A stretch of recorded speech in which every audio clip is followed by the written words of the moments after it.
Alright, so here we are. We're going to go to the next part of the Q&A. Guys, thanks very much for being patient with this one. There's a lot of questions, like I said, so we're just going to go straight into it. The first question for this one is going to be by Shori Blaze Blue. So thank you for the congratulations. And you're going to ask if I like Persona. I love Persona. I've only played like one Persona game in my life, but I'm a huge fan of SMT. And it's just one of the nice examples of how a spin-off series ends up becoming extremely popular, arguably more popular than the original, which is kind of crazy. Second question is, are things messy or is everything the way that I want it to be?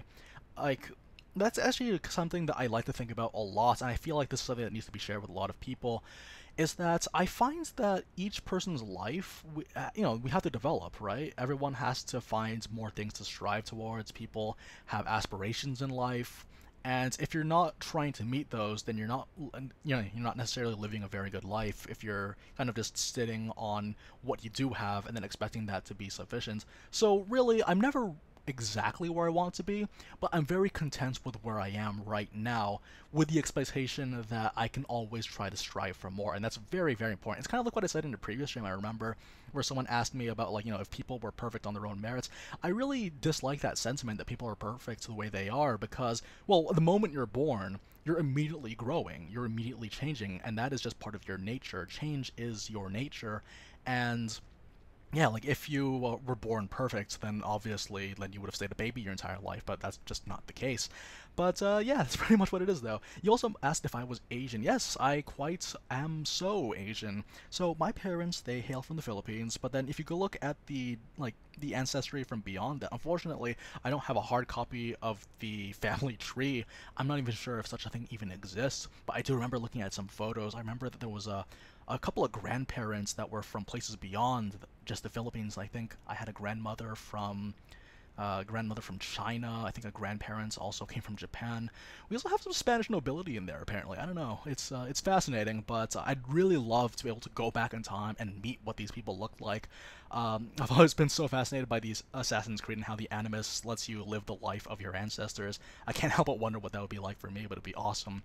And the final question is, do I believe in destiny? Oh, okay. So this is a really funny thing, because for me, I do believe in some kind of intelligent, ultimate design in the lives that we live. And what I mean by that is that each of us, we do have free will, we still have control over aspects of our lives, but ultimately, there are things that are out of our hands, because that's just how it is. So I've always looked at it this way. I've looked at human life as sort of a luxury liner. In a luxury liner, there's a bunch of stuff that you can do. Everything you could ever want to do is in this luxury liner. You can be happy, you can be sad, you can be angry, you can try to, like, strive for goals while you're on the luxury liner. You can just sit down and just relax and take everything in.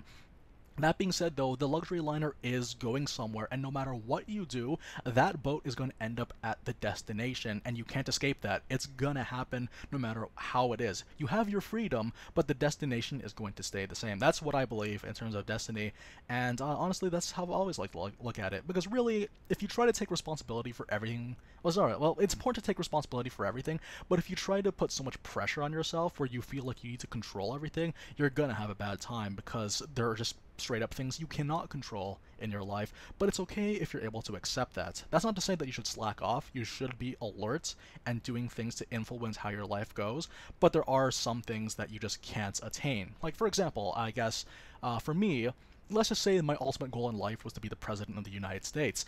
I can't, because the moment I was born, like, I was born in Canada.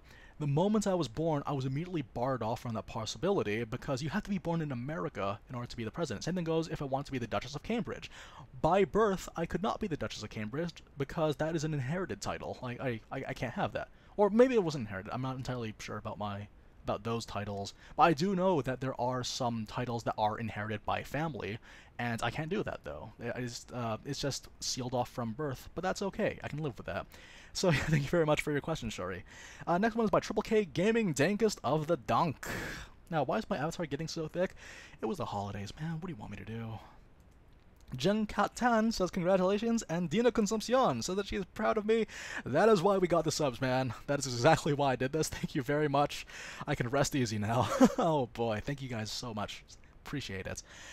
The Great Barbosa Premium Edition asks if mayonnaise is an instrument. No, that is not correct. That is a way of life. Mayonnaise is a way of life, you guys. It is the law. And how do you improve your content, and what are your plans for the future? There's actually a lot that I do stand to improve. For those of you guys that don't know, everything that I've learned here on the channel was largely based on my own intuition, and I'm always looking to improve because, well, I want to justify the fact that there's 20k of you guys watching the stuff that I do, which is really, really daunting sometimes. And the thing is, whenever I like make a video, I'm always trying to think to myself, I'm not going to upload this thing unless I would personally watch it myself, and that's kind of how I do things. And my plans for the future, really, I'd like to expand this. I like to sort of improve bit by bit. I don't think that, you know, by October, for example, everything's going to be amazing. I'm going to think that this aspect is going to be improved, and all those little aspects that improve are going to culminate into the bigger picture. And I think that's a very important, realistic thing for me to do moving forward with the YouTube channel.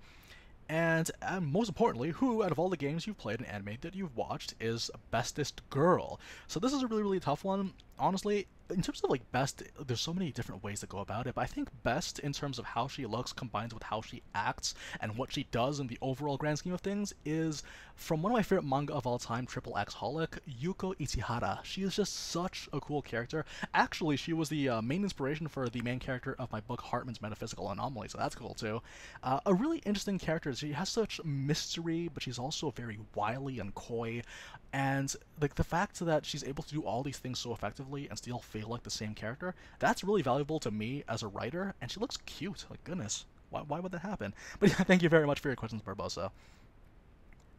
Okay, so the Legend of Tux asks, what is my opinion on pneumono ultra microscopic silicovolcanoiosis? Volcanoconiosis.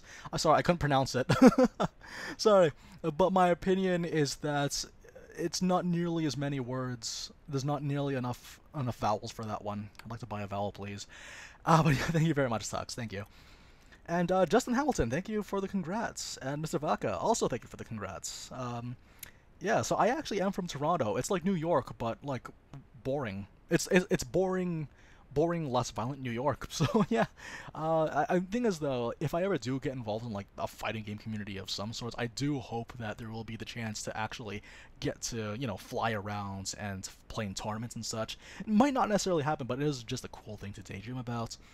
Vasco Games asks, how do you come up with your video topics? Is it something that you think when you're playing the games, or is it more brainstorming? It's a bit of both, but honestly, it's weird because the process that I go through is much more intuitive than just me writing down. It used to be that I would just write down a list and say, okay, we gotta cover this, this, this, and this. It's more like I would play the game, and then I notice things that I value. I notice things that I value inside the game, and it's something that I find worth sharing, and that's usually what I do. For Octopath, for example, the thing that I found very worth sharing was showing that Tressa could be like the most powerful spellcaster in the entire game by virtue of the fact that she can carry almost all the weapons. So that Rune Lord video actually gained a lot of traction. I'm very happy about that. And that's kind of what I do, though, is that I look at a game and I see something valuable and I want to be able to help people. The main thing that drives me is the thought, not necessarily that people are going to watch and I'm going to have 1K views on a video the first day. It's more like I think about uploading a video thinking about someone that is going to have a problem playing the game, and they're going to be frustrated and then Google that problem, and then they're going to find my video. That's like the most valuable thing for me, and honestly that's like my favorite thing about making videos anyway, is being able to know that I've helped people. So my advice for smaller channels, this is a very interesting one because the advice that I would give you would probably be very similar if you were to just Google it yourself, which would be very unhelpful. But I think the main thing is just you make videos because you like making the videos, and that's really all it is. Like, I've known so many people. In fact, there are channels that are much older than mine. Remember, I'm only like a year and a half old here on YouTube, and some people, they have so much like effort put into their videos, and it's actually kind of embarrassing to me because they do so much more, and yet they don't get the recognition that I feel that they deserve. And that's kind of the thing too, is that you just gotta keep pushing at it. You gotta keep putting up the stuff that you want. Obviously, there's also the issue of, like, you know, get a trending game versus the game that you want to play. Honestly, what happened to me, luckily it coincided that Breath of the Wild was both of those things. And there is that mix of, like, you know, pandering towards people and also doing your own thing. And it's tough. Sometimes you do have to make compromises, but more often than not, though, as long as you continue to do the thing that you enjoy simply because you enjoy it, not because you think you'll be recognized, that is going to be the thing that's going to be like driving you, and it's important that you remember that for all of you guys that are trying to make videos yourselves. The next question is by Joseph, and the question is, what are some of the best videos that you felt accomplished about uploading? So this is a really fun one. Probably some of my favorite videos that I've ever uploaded, I think one of them was the first one, or one of the first ones, was when I fought against the Lionel on top of Gerudo Mountain. That one actually got featured in a online magazine, which was really cool and surreal for me, because I had like 3K subs at the time. And it was really funny to think that, yeah, like this is a new game. I doubt anyone had ever fought that, or in the very least, prior to that point, no one has ever fought and killed a white Lionel on record. So that was just really, really exciting, and I felt so accomplished about uploading that one. And it's one of my most viewed videos even to this day. But I think the video that I was the most excited to not just upload, but make was the Sky Bennett interview. That was really cool, because for me, I love voice acting. I love the idea of voice acting. I love Xenoblade Chronicles 2, and I love Pyra. So it's just like, you combine all those things, and I was able to talk to Sky. She's just such a fun person to talk to. She was like really, the way that it was when we communicated with each other, it just felt like talking to one of my mates, essentially. Just, one of my folks talking around about the game. And it's just really cool that you get to have that experience, and honestly, it's one of the many, many reasons why I enjoy Xenoblade so much, is because that wall, that barrier that you have between you and the game, it felt like that kind of went away a little bit, and I had a much larger appreciation for the performances of Xenoblade Chronicles 2, a game whose voice performances I actually quite enjoy. So that was a lot of fun to do. The next question is, for build videos, how long does it take you to make these? So the thing is, usually whenever I make a build, I usually just have a benchmark about what I think is acceptable to share with other people. Obviously, I don't want to just slap on one weapon attribute and then call it a day. I do think to myself that this is very valuable to me, and I have reasons as to why this attribute is more valuable than the other, or why this skill is more valuable than another. It's basically just like me thinking to myself, like, this is what I normally play with, and I recommend that you guys work towards getting into this one too, because it's going to make your game better. Remember, one of the most important and most valuable comments that I ever get are the people that tell me that they enjoy a game much more as a result of seeing my videos, and they felt like they've learned a lot about this game, and that's something that I just would not trade for the world. It's one of my favorite interactions ever. So whenever I make a video for Octopath or Xenoblade, it's just, this is what I value, this is what I do, and hopefully you guys can benefit from this, because it certainly worked out for me, and that's kind of how it goes down. It's never that I put all these things together and think, oh, this is OP, because how would I know? I mean, a game has just come out, I can't know for sure. But yeah, thank you very much for your questions, Joseph.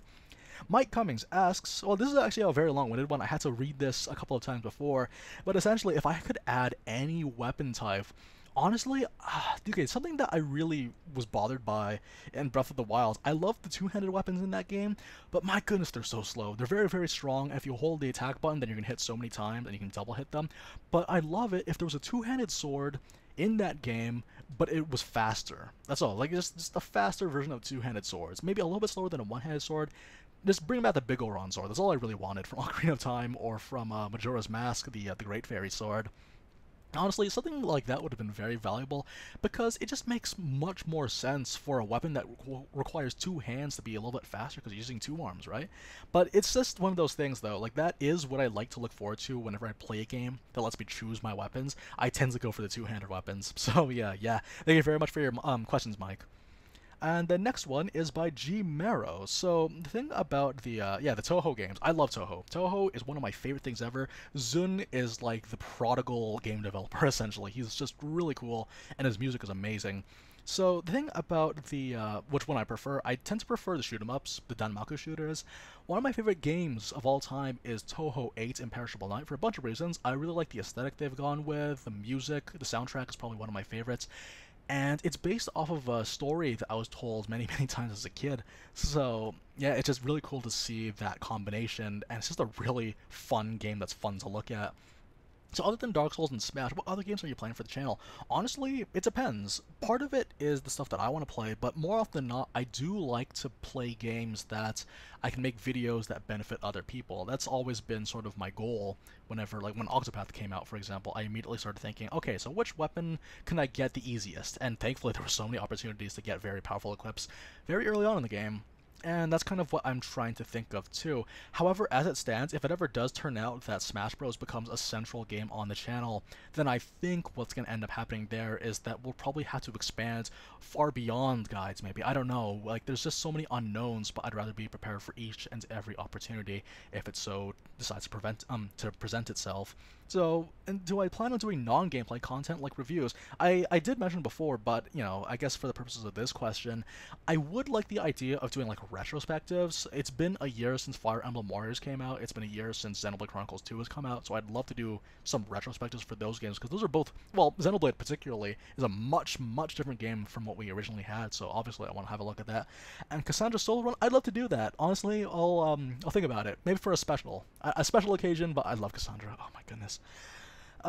Master Koga asks, what do you think when you started YouTube, made your own channel? Was it hard at first, or did you have to take time to learn stuff? Well, like I said before, the stuff that I learned was largely based on my own personal experiences and intuition. I had, like, experience doing YouTube on a previous channel. I think I was, like, 10 years old when I made it. And it was fun being able to like, get unregistered hypercam too, and then recording stuff on a browser game, and then just adding music to a video and then calling it a day. It was just a lot of fun, and that's kind of the thing that made me want to keep going for a while. Obviously, it gets very discouraging if I were to upload a video and it gets like 100 views in 48 hours, for example. But even then, there were some people that had even less. I remember I uploaded my first video, and I uploaded it, and I left it alone for like a month, and it got like no views. It was just me, essentially. And yeah, like it's tough, but eventually you just learn to take things in stride. I was much luckier. I consider myself the exception to the rule when it comes to how to grow a channel, because things just went much faster, and I didn't even have time to think about it sometimes. So yeah. Who's the best girl in Octopath Traveler? The best girl is Cyrus. Da, da, da, da, voiced by Benedict Cumberbatch. So, the third question is, you're considering to play other RPG games or different consoles? So I tend to not restrict myself to RPGs. Obviously, it just so happened that the last two games we covered were RPGs. But in terms of other consoles, though, I'd prefer not to. I'd prefer to be Switch-centric.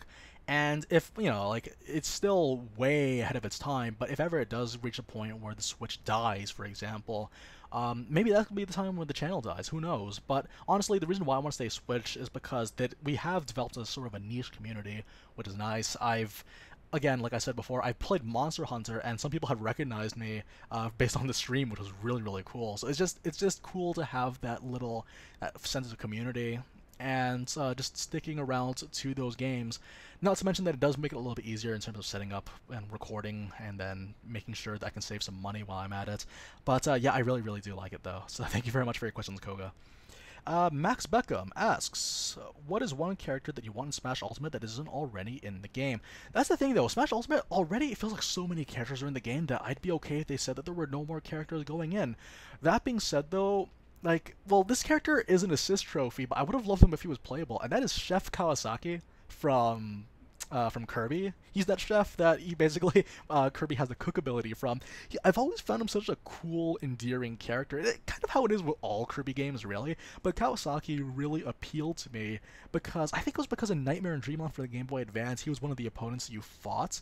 I think, yeah, I don't know. It's just really, really funny to see that samurai duel at the sunset kind of thing going on, and Chef Kawasaki had a frying pan, so I was like, oh, I want to play as that. You know, maybe in the future when they have like Smash Ultimate in the year 2023 or the year 2033. So yeah, thank you very much for the questions. Link Bergman asks, if you got to design a blade of your own, what would it be like? Arts, passive, specials, and elements? So the thing about this, honestly, because of the way the Bringer of Chaos is, it's really easy to miss. I would have loved it if there was a blade with a built-in night vision, please. So it's something like that, and some more multi-hit driver combos in the same way that Poppy has a multi-hit break attack. It's just that it would be very, very useful to have something that would just make Bringer of Chaos a little bit more bearable. I mean, quite recently at the time of recording, I finally managed to down Cloud-Seek King Ken on Bringer of Chaos in like 7 minutes, even though there are people out there that have done it in like 2 minutes, so I'm just like, oh boy. Yeah, so that's kind of what I would base it around. Honestly, some more Chroma Katanas would be nice. I did mention that I enjoy two-handed weapons, like the Great Axe, but if we could have like a faster version of the Great Axe, that would be cool too. Like if there was a Great Axe that could still have crit recharge, but the swinging attacks, the arts are a lot faster, kind of like how Poppy Buster does it, that would be really fun. Maybe I'd want that. Mitchie asks, would you ever review... Oh. Oh, jeez. Oh. Justin Graham asks, so what made you post guys about Octopath? What is your favorite character from the series? So it's really tough because I love all the characters in some way. Even if I were to make a top 3, I feel like that just wouldn't be doing it justice because numbers 4 through 8 are still really, really good. But if I had to pick my absolute favorite from Octopath, it would probably be Therion. Therion is just such an interesting character to me because, well, first of all, his usage is amazing. He has so much utility. The fact that he can open up chests that are exclusive to him, the fact that he can just steal from people to get the best equips early on, or some amazing items. Not to mention that as a cleric, I've always found that he functions quite nicely because he can steal SP very easily. And even just his character arc, I don't want to spoil it because the game's still relatively new, but the character arc that he went through is actually very valuable to me because it kind of looks at how we have friendships, we have relationships, and sometimes we feel like those friendships and relationships are too exhausting to continue taking even further, and yet we kind of see that change of heart where we realize that maybe one bad experience shouldn't prevent us from writing off all experiences, you know? And that's why Therion is such a cool character in my eyes. And we've already reached the last time, so sorry, the end of this segment. So we're going to finally look at the last question by Zeno Sarin. So, how old are you, and when did you start the journey with the Zeno series? Have you ever played the Trails games? And thank you for saying that about my voice. Yes, I quite... Well, actually, no one likes the sound of their own voice. Me least of all, I don't know. But, you know, you guys like it, so we'll keep using it. So, the thing is, for me in the Xenoblade series, Xenoblade Chronicles is... Like, I've never played any of them. I think, oh, I played Xenoblade Chronicles 1 for the 3DS, but it was like the first hour, then I just stopped playing it. Not because I didn't like it, it's just that there were other things on my mind. So, the thing about that is that Xenoblade Chronicles 2, we can officially say as my first Xenoblade game. I really, really, really, really like it. And the thing is, when it came to, you know, like how RPGs and how they're able to have all this versatility and how they work, I found that Xenoblade Chronicles 2 did just so many things well, despite all the many issues that I had on day one. And there's a bit of a learning curve. It's very annoying to find things that get aggroed, even though you had nothing to do with them, but I really do enjoy it. And honestly, I look forward to seeing what Monolith does in the future, if this game is in any indication. I am like turning 25, if that means anything to anyone. Oh boy, Quarter Century Crisis. And I've never played the Trails games, unfortunately. I've only just heard about them just now, actually, so yeah, sorry about that. But yeah, like I said, that is the end of the time that we have for this segment, so we're gonna keep this going around, though. So, guys, if you're still there, give me a holler in the comments down below, and I'll see you guys at part 3.